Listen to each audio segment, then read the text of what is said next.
بسم اللہ الرحمن الرحیم۔ السلام علیکم رحمۃ اللہ وبرکاتہ۔ محترم ناظرین، ہماری آج کی ویڈیو ہے ایک ایسے بادشاہ کے بارے میں جسے اللہ تعالیٰ نے دنیا کی بہت سی دولتوں سے نوازا تھا۔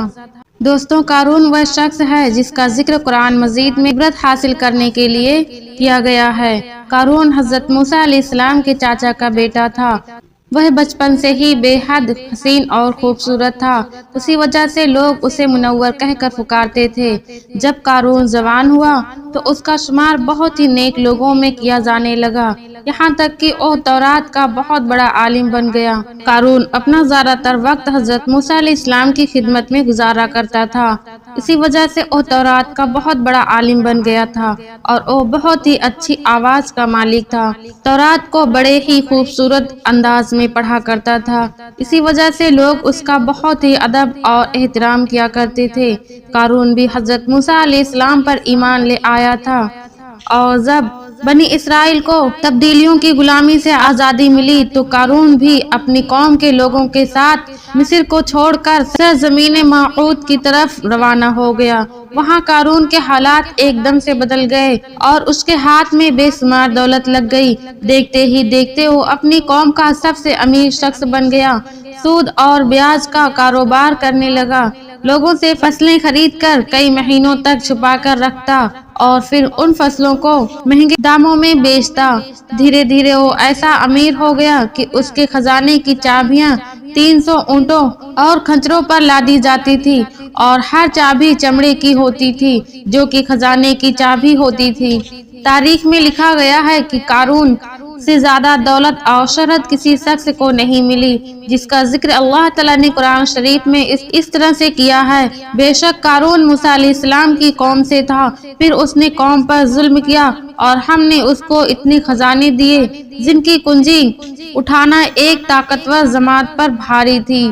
ایک اور جگہ پر اللہ تعالیٰ نے ارشاد فرمایا ہے: جب قارون سے اس کی قوم نے کہا گھمنڈ مت کرو، بے شک اللہ تعالیٰ اترانے والوں کو پسند نہیں کرتا، اور جو دولت تجھے اللہ تعالیٰ نے عطا کی ہے اس کے ذریعے سے اپنی آخرت کو بہتر اور اللہ تعالیٰ کو راضی کر اور احسان کر جیسا کہ اللہ تعالیٰ نے تجھ پر احسان کیا ہے، اور زمین میں فساد مت کر، بے شک اللہ تعالیٰ فسادیوں کو پسند نہیں کرتا۔ قارون شروعات میں حضرت موسیٰ علیہ السلام کے ماننے والوں میں شامل تھا۔ ایک دن اللہ تعالیٰ نے موسیٰ علیہ السلام کو زکوٰۃ کا حکم دیا۔ حضرت موسیٰ علیہ السلام کے حکم کے مطابق اپنی قوم کو زکوٰۃ نکالنے کا حکم دیا، تو یہ سن کر قارون نے بھی حضرت موسیٰ علیہ السلام سے وعدہ کیا کہ وہ بھی اپنی مال کا 1000واں حصہ زکوٰۃ میں دیا کرے گا۔ جب اس نے اپنے مال کا حساب لگایا تو ایک بہت بڑی رقم زکوٰۃ میں نکل رہی تھی۔ یہ دیکھ کر اس کے دل میں لالچ پیدا ہو گیا اور وہ زکوٰۃ دینے سے مکر گیا اور اس کے خلاف ہو گیا۔ اس نے ایک گندی چال چلی، اس نے بنی اسرائیل میں سے ہی ایک گروہ کو جمع کیا اور کہا: اے بنی اسرائیل کے لوگوں، موسیٰ علیہ السلام نے ہمیں کئی حکم دیے ہیں جسے ہم سب نے مانا اور اس پر عمل کیا، لیکن اب موسیٰ علیہ السلام کا ارادہ بدل گیا ہے اور اب وہ تم سے تمہاری دولت چھین لینا چاہتے ہیں۔ قارون نے اپنی قوم میں سے ایک عورت کو کچھ پیسے دے کر حضرت موسیٰ علیہ السلام پر الزام لگانے کے لیے کہا تاکہ حضرت موسیٰ علیہ السلام کو غلط ثابت کیا جا سکے۔ اس کے بعد اس نے اپنی قوم کے لوگوں کو جمع کیا اور حضرت موسیٰ علیہ السلام سے پوچھا: زنا کی کیا سزا ہے؟ حضرت موسیٰ علیہ السلام نے فرمایا: جو بھی زنا کرے، چاہے اس کی بیوی بھی ہو، تو اسے شرمسار کیا جائے یہاں تک کہ وہ مر جائے۔ قارون نے کہا: حضرت موسیٰ علیہ السلام، اگر ایک کام آپ نے کیا ہو تو کیا تب بھی یہی سزا کا حکم ہے؟ حضرت موسیٰ علیہ السلام نے کہا: ہاں، اگر ایک کام میں نے بھی کیا ہو تو بھی یہی حکم ہے۔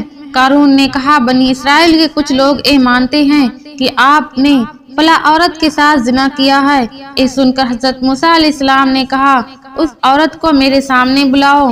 لہٰذا اس عورت کو حضرت موسیٰ علیہ السلام کے سامنے لایا گیا۔ حضرت موسیٰ علیہ السلام نے کہا: اے عورت، تجھے اللہ تعالیٰ کی قسم ہے جس نے بنی اسرائیل کے لیے دریا کو پھاڑ دیا اور سلامتی کے ساتھ دریا کو پار کروا کر فرعون سے بچایا، سچ بتا کیا معاملہ ہے؟ حضرت موسیٰ علیہ السلام کی جلال سے وہ عورت سہم گئی، سہم کر کانپنے لگی اور اس مجمع کے سامنے صاف صاف کہہ دیا، اے اللہ کے نبی، مجھے قارون نے بہت سی دولت دے کر آپ صلی اللہ علیہ وسلم پر جھوٹا الزام لگانے کے لیے کہا۔ یہ سن کر حضرت موسیٰ علیہ السلام اللہ کی بارگاہ میں سجدہ شکر میں گر پڑے اور سجدے کی حالت میں ہی حضرت موسیٰ علیہ السلام نے یہ دعا مانگی، یا اللہ، قارون پر اپنا عذاب نازل کر دے۔ اس کے بعد وہ سبھی لوگ جو قارون کے ساتھ تھے وہ اس سے الگ ہو گئے اور حضرت موسیٰ علیہ السلام نے اللہ تعالیٰ کے حکم سے زمین کو حکم دیا، اے زمین، قارون کو اور اس کے خزانے کو ختم کر دے۔ تو زمین پھٹ گئی اور قارون کا خزانہ اور جو اس کے ماننے والے تھے سب لوگ زمین میں دھنسنے لگے، اور دیکھتے ہی دیکھتے قارون اور اس کا محل اور اس کا خزانہ سب کچھ اس زمین میں دھس گیا۔ جب یہ سب کچھ زمین میں دھس گیا تو زمین دوبارہ بند ہو کر ویسے ہی ہو گئی جیسے پہلے تھی۔ دوستو، جو چیز ہمیں دی گئی ہے وہ صرف دنیا تک ہی ساتھ رہنے والی ہے اور کام آنے والی ہے۔ قارون کو بھی دنیاوی زندگی کا سامان دیا گیا اور اس نے اس پر غرور اور تکبر کیا، اس لیے وہ بھی فرعون کی طرح سزا اور عذاب سے بچ نہیں سکا۔ اس لیے دوستوں، اللہ تعالیٰ نے جو بھی ہمیں دیا ہے اس پر ہمیں اللہ کا شکر کرنا چاہیے اور تکبر گھمنڈ کبھی نہیں کرنا چاہیے۔ پتہ نہیں اللہ کو ہماری کون سی بات بری لگ جائے اور وہ ہمارے لیے دنیا اور آخرت کے لیے مشکل کی وجہ بن جائے۔ اللہ تعالیٰ سے دعا ہے کہ اللہ تعالیٰ ہم سب کو اپنے پیارے نبی محمد صلی اللہ علیہ وسلم سے بے پناہ محبت کرنے اور ان کے بتائے ہوئے راستوں پر زندگی گزارنے کی توفیق عطا فرمائے۔ ہماری اللہ پاک سے دعا ہے کہ اللہ ہم سب کو اپنے حفظ و ایمان میں رکھے اور ہم سب کی دعاؤں کو قبول اور منظور فرمائے، آمین ثم آمین۔ دوستو، ایسے ہی سچے اور دلچسپ واقعات سننے کے لیے ہمارے چینل ایمان ہی سب کچھ کو سبسکرائب کریں۔